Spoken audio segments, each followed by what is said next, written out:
उसने ये बताया कि भगदड़ में मरने वालों की संख्या 30 तक पहुंच गई है। अब भगदड़ के बाद प्रशासन ने किसी तरह की अफवाह पर विश्वास ना करने का आग्रह किया है। आप इस बात पर बहुत ध्यान दीजिएगा। लोग अफवाह फैलाने लगते हैं कि सैकड़ों लोग मारे गए, हज़ारों लोग मारे गए, ऐसा नहीं है। इंडिया, उदय इंडिया। उठिए, स्नान करिए और ये आपके सुरक्षित रहने के लिए बहुत आएंगे और भगदड़ मचने की संभावना है। ये वीडियो जो आपने अभी देखा, ये वीडियो प्रशासन की तरफ से 28 जनवरी की रात 12 से 1 बजे के दरमियानी रात बनाया गया था कि वो वक्त था जब महाकुंभ मेले में आए लोग उसी रास्ते पर सो गए थे जिस रास्ते पर चल के श्रद्धालुओं को पहुंचना था। अब अगले दिन मौनी अमावस्या थी। प्रशासन को अनुमान था कि करोड़ों की संख्या में भीड़ उमड़ेगी और वही हुआ। इसी अंदाजा लगाए जाने की वजह से डीएम साहब रात में ही रास्ता खाली करवाने में लग गए थे, लेकिन नींद में डूबे लोगों ने प्रशासनिक अधिकारियों की बात नहीं सुनी, जिसके नतीजे में 28 जनवरी की देर रात 1 से 2 बजे के बीच महाकुंभ में भगदड़ का भीषण हादसा हुआ। ये तब हुआ जब संगम तट पर मौनी अमावस्या के स्नान के लिए एकाएक भीड़ बढ़ने लगी। लोग मुख्य संगम स्थल पर ही स्नान करने की जिद करने लगे। तभी बढ़ती भीड़ के दबाव के कारण संगम के रास्ते पर लगी बैरिकेडिंग टूट गई।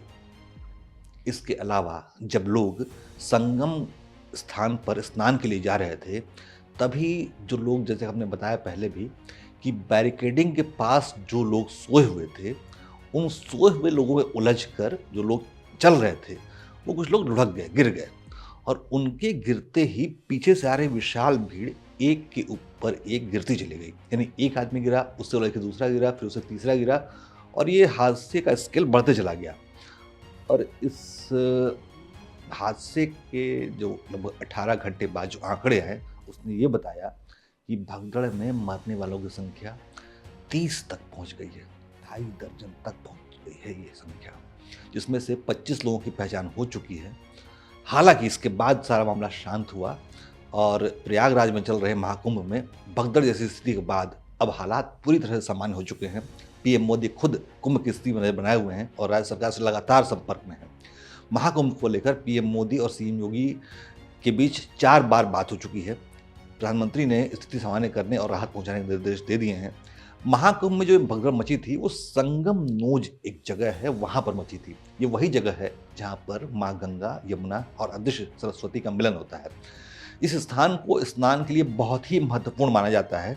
इसी कारण इस स्थान पर स्नान के लिए साधु संतों और श्रद्धालुओं की सबसे ज्यादा भीड़ उमड़ती है।